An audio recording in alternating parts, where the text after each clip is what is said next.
Assalamualaikum warahmatullahi wabarakatuh. Perkenalkan, nama saya Ananda Zelifa Flingka Ariandi, NIM 2892250040. Saya dari Prodi Manajemen dengan dosen pengampu Desi Arigawati SE AKMSI Universitas Pancasakti Bekasi. Di sini saya akan mempresentasikan tentang sosial media.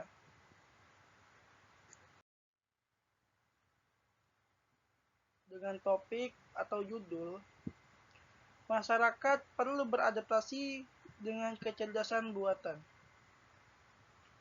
Oke, dikutip dari Wikipedia, pakar teknologi informasi Ahmad Faizun dari mafles.co.id mengikatkan masyarakat untuk perlu beradaptasi dengan perkembangan kecerdasan buatan atau biasa disebut dengan AI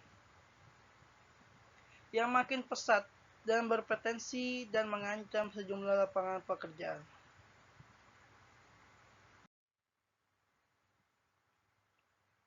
Selanjutnya, menurut dia, perubahan besar sedang terjadi ketika AI mempunyai kecerdasan memahami, mensintesis, dan menyimpulkan informasi yang berlawanan dengan kecerdasan yang ditunjukkan oleh manusia maupun hewan. Kecerdasan buatan ini bukan hanya ingin mengerti apa itu sistem kecerdasan, tetapi mengkonstruksinya. Tidak ada definisi yang memuaskan untuk kecerdasan. Kecerdasan kemampuan untuk memperoleh pengetahuan dan menggunakannya, atau kecerdasan yaitu apa yang diukur oleh sebuah tes kecerdasan.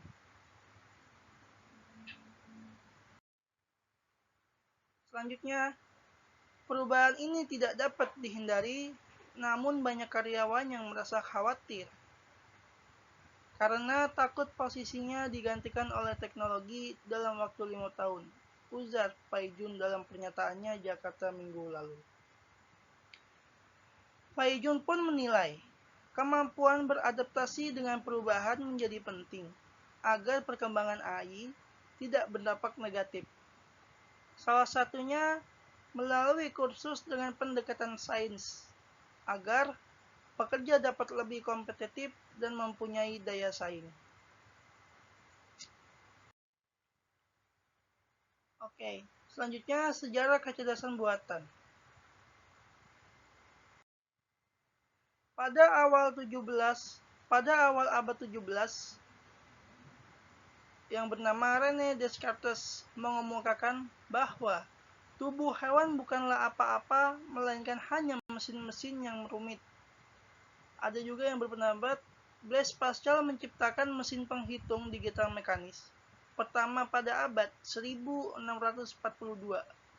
pada abad 19. Ada juga Charles Babbage dan Ada Lovelace bekerja pada mesin penghitung mekanis yang dapat diprogram. Bertrand Russell dan Alfred North Whitehead menerbitkan Principia Mathematica yang merombak logika formal Warren Moshulot, dan Walter Fitts menerbitkan Kalkulus Logis Gagasan yang tetap ada dalam aktivitas pada tahun 1943 yang meletakkan fondasi untuk jaringan saraf. Tahun 1950-an adalah periode usaha aktif dalam AI. Program AI pertama yang bekerja ditulis pada tahun 1951 untuk menjalankan mesin Paradigmatic di University of Manchester. Sebuah program permainan naskah yang ditulis oleh Christopher Texas dan program permainan catur yang ditulis oleh Dexter Fritz. John Curtis membuat istilah kecerdasan buatan. Pada konferensi pertama yang disediakan untuk pokok persoalan ini, pada tahun 1956, dia juga menemukan bahasa pemrograman Lisp. Alan Turing memperkenalkan uji Turing sebagai sebuah cara untuk mengoperasikanalkan tes perilaku cerdas. Joseph Feigenbaum membangun ELIZA, sebuah chatterproof yang menerapkan psikoterapi Rogerian. Di sini ada kata-kata mutiara. Ayo pergi, wahai anak-anak manusia, ke perairan dan alam liar dengan peri bergandengan tangan untuk dunia yang lebih penuh tangisan daripada yang bisa kau mengerti. Selanjutnya, tujuan penggunaan artificial intelligence atau disebut dengan AI. Saat ini, artificial intelligence atau disebut dengan AI sudah ada dalam aktivitas sehari-hari manusia.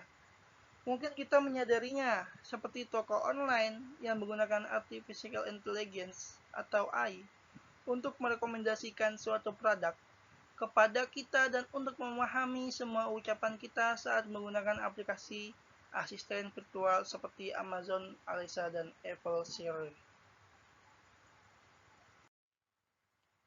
Nah, di sini ada dampaknya dan resikonya.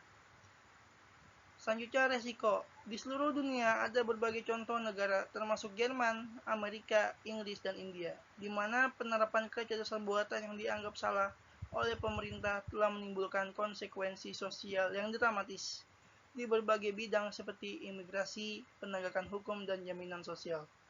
Berita ini diambil dari Wikipedia. Filosofinya.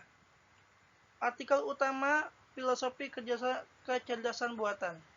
Perdebatan tentang AI yang kuat dengan AI yang lemah masih menjadi topik hangat di antara filosofi AI. Hal ini melibatkan filsafat budi dan masalah budi tubuh. Roger Penrose dalam bukunya The Emperor's New Minds dan Jason Sharp dengan eksperimen pemikiran ruang Cina berargumen bahwa kesadaran sejati tidak dapat dicapai oleh sistem logis formal. Sementara Douglas Hofstadter dalam Gödel Weissenbach dan Daniel Dennett dalam Consciousness Explained memperlihatkan dukungannya atau fungsionalisme. Dalam pendapat banyak pendukung, AI yang kuat, kesadaran buatan dianggap sebagai cawan suci kecerdasan buatan. Apa yang kamu ketahui tentang AI? Di sini ada asisten. Ialah asisten virtual merupakan salah satu contoh artificial intelligence pertama yang banyak digunakan dalam kehidupan sehari-hari. Seperti peranan asisten pada umumnya, teknologi ini mampu membantu berbagai pekerjaan manusia seperti pencarian informasi, pengaturan jadwal meeting, membaca email, bahkan mengingatkan sejumlah acara penting yang perlu dihadiri. Selanjutnya, media sosial. Siapa sangka jika terdapat suatu platform yang juga memanfaatkan teknologi AI yang telah digunakan hampir setiap hari oleh masyarakat. Nyatanya, media sosial menjadi salah satu contoh artificial intelligence dalam kehidupan sehari-hari seperti Facebook, Instagram. Keduanya menggunakan teknologi AI untuk mengenali dan memperlakukan para pengguna sehingga ditawarkan dapat sesuai dengan para pengguna. Selanjutnya ada menurut para ahli. Di sini ada yang bernama Kaplan dan Henlin. Menurut para ahli ini, ialah dua ahli itu mengatakan bahwa kecerdasan buatan adalah suatu kemampuan di dalam asisten untuk menafsirkan data dari eksternal. Tujuan kecerdasan buatan itu untuk mengerjakan tugas tertentu dengan teknologi yang fleksibel. Selanjutnya ada Simon menjelaskan bahwa kecerdasan buatan adalah suatu instruksi dan aplikasi yang terkait dengan pemrograman komputer untuk melakukan aktivitas yang dinilai cerdas oleh manusia. Selanjutnya ada Johnson McCarthy menjelaskan bahwa teknologi kecerdasan buatan adalah suatu kegiatan yang diterapkan pada teknologi untuk menirukan proses berpikir manusia serta mendesain mesin untuk melakukan perilaku manusia. Oke, next. Terima kasih. Cukup sekian dari saya. Kurang lebihnya mohon maaf. Wabillahi taufiq wal hidayah. Wassalamualaikum warahmatullahi wabarakatuh.